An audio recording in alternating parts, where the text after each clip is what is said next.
धरती का विकास और उसमें हो रहे बदलाव करोड़ों साल से निरंतर चले आ रहे हैं। इंसान और जीव जंतुओं के विकास से पहले धरती का स्वरूप कुछ और ही था। आज जिस पृथ्वी की शक्ल हम मानचित्र में देखते हैं, असल में वो अपने शुरुआती समय में बिल्कुल अलग थी। ये तो हम सभी जानते हैं कि शुरुआत में पृथ्वी जलते हुए आग के गोले के समान थी, जो वक्त के साथ साथ धीरे धीरे ठंडी हो गई। फिर चंद्रमा के निर्माण के साथ धरती पर बारिश और मौसम की शुरुआत हुई। महासागरों का जन्म हुआ और रेंगने वाले जीव पैदा हुए। ये तो हुआ धरती पर जीवन की शुरुआत का एक छोटा सा परिचय। लेकिन क्या आप जानते हैं कि इस पृथ्वी पर अलग अलग देश कैसे बने? भारत का जन्म कैसे हुआ? क्या मानचित्र में नजर आने वाली विभिन्न देशों की बनावट हमेशा से ऐसी ही थी? अगर आप भी इस तरह के सवालों का जवाब ढूंढ रहे हैं तो आपको इस वीडियो को आखिर तक देखने की जरूरत है, क्योंकि आज हम बात करेंगे धरती पर भारत देश के निर्माण की। वही देश जिसे हम सारे जहां से अच्छा हिंदुस्तान हमारा कहते हैं।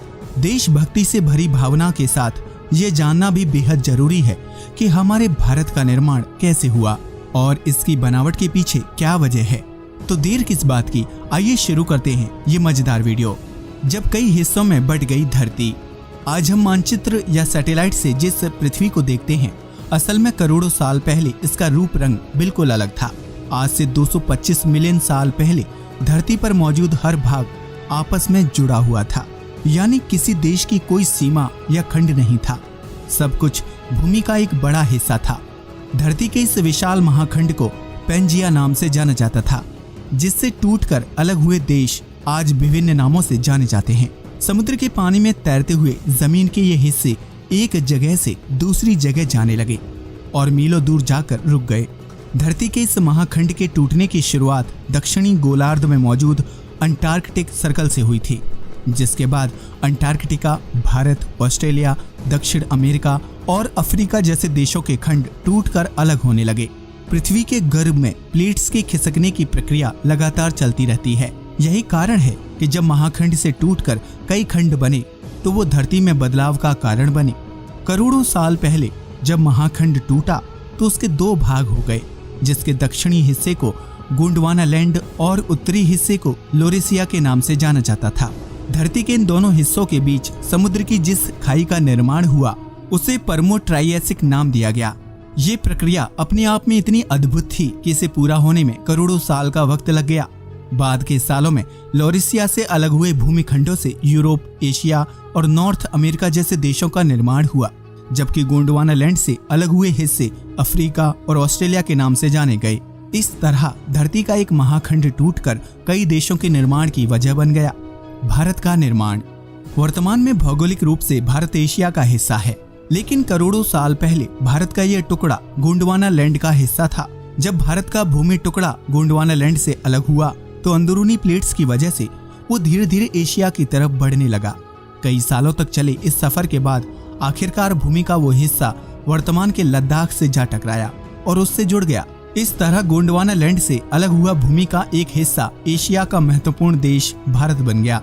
जब भूमि के दो टुकड़ों का टकराव होता है तो बाहरी प्लेट नीचे की तरफ चली जाती हैं, जबकि हल्की प्लेट ऊपर की तरफ उठ जाती हैं। लद्दाख की भूमि से भारत के टकराव की वजह से ही विशाल पहाड़, हिमालय और माउंट एवरेस्ट का निर्माण हुआ, जो आज पर्यटन का मुख्य केंद्र बन चुके हैं। अगर आपको लगता है कि ये प्रक्रिया कुछ सालों में पूरी हो गई होगी तो आप बिल्कुल गलत हैं, क्योंकि धरती को अपना ये रूप और आकार लेने में लाखों करोड़ों साल का लंबा वक्त लगा है। भारत की बाहरी प्लेट लगातार हिमालय की तरफ दबने लगी है, जिसकी वजह से इन पर्वतों की ऊंचाई साल दर साल बढ़ रही है। हालांकि निरंतर हो रहे इन बदलावों को आप और हम आसानी से पहचान नहीं सकते हैं, लेकिन भूवैज्ञानिक इस बात को अच्छी तरह समझते हैं कि धरती में क्या क्या बदलाव हो रहे हैं। एल्फ्रेड वीजनर की थ्योरी। धरती के महाखंड पेंजिया और उससे जुड़ी थ्योरी को दुनिया के सामने रखने का श्रेय एल्फ्रेड वीजनर को दिया जाता है, जो एक जर्मन पोलर रिसर्चर, जियोफिजिसिस्ट और मौसम वैज्ञानिक थे। उन्होंने अपने जीवन काल में मौसम और धरती में हुए बदलाव को लेकर रिसर्च की थी। एल्फ्रेड वीजनर का जन्म 1 नवंबर 1880 में जर्मनी के बर्लिन में हुआ था। उन्होंने ही अपने शोध कार्यों के दौरान बताया था कि धरती किसी जमाने में एक विशाल महाखंड के रूप में थी, जो समय के साथ विकसित होती गई। उनका कहना था कि अगर आज भी धरती के सभी टुकड़ों को जोड़ दिया जाए तो पैंजिया महाखंड दोबारा तैयार हो जाएगा। एल्फ्रेड वीजनर ने भूमि के अलग अलग खंडों की जांच की और पाया कि सभी किसी न किसी रूप से एक दूसरे से जुड़े हुए हैं। उन्होंने ही अपनी थ्योरी में बताया था कि भूमि खंडों के अलग होने के दौरान धरती पर रेंगने वाले जीव अस्तित्व में थे। एल्फ्रेड वीजनर के शोध ने धरती को समझने और उसके निर्माण को लेकर वैज्ञानिकों समेत इंसान की काफी मदद की है।